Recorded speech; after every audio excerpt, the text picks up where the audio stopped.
Hi అండి అందరికీ. ఈరోజు నా వాట్ ఎయిట్ ఇన్ ఏ డేలో నేను మార్నింగ్ వచ్చేటప్పటికి hot water with lemon and honey వేసుకొని తాగేసానండి. తర్వాత బ్రేక్ఫాస్ట్కి వచ్చేటప్పటికి పిల్లలకి పాస్తా అయితే చేశాను.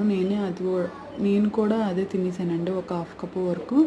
ఆఫ్టర్నూన్ లంచ్లోకి వచ్చేటప్పటికి పుల్కాలాగా చేసుకున్న రెండు, తర్వాత ఫిష్ కర్రీ అండ్ కీరా దోసకాయతో నా లంచ్ అయితే కంప్లీట్ చేశానండి.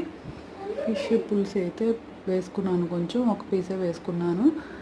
తర్వాత వచ్చేటప్పటికి ఒక 3 o'clock అలాగా వాటర్ మిలన్ జ్యూస్ అయితే తీసుకున్నానండి. ఒక గ్లాస్ వరకు వాటర్ మిలన్ జ్యూస్ తాగేసాను. తర్వాత వచ్చేటప్పటికి ఈవినింగ్ వచ్చేటప్పటికి స్నాక్గా వచ్చి ఇంట్లో చేశానండి ఈ చక్రాలు అన్నది. ఈ చక్రాలు అయితే తీసుకొని తిన్నాను. కొన్నే తిన్నానండి, ఎక్కువ అయితే తీసుకోవాలి, మళ్ళీ అది బియ్యం పిండి కదా, అందుకు. నైట్ డిన్నర్లోకి వచ్చేటప్పటికి ఇలా స్వీట్ పొటాటో అయితే తిన్నాను. ఈ మొత్తం అయితే నేను తినలేదు, కొన్నే తిన్నానండి. వీడియో నచ్చితే లైక్ చేసి సబ్స్క్రైబ్ చేసుకోండి ప్లీజ్.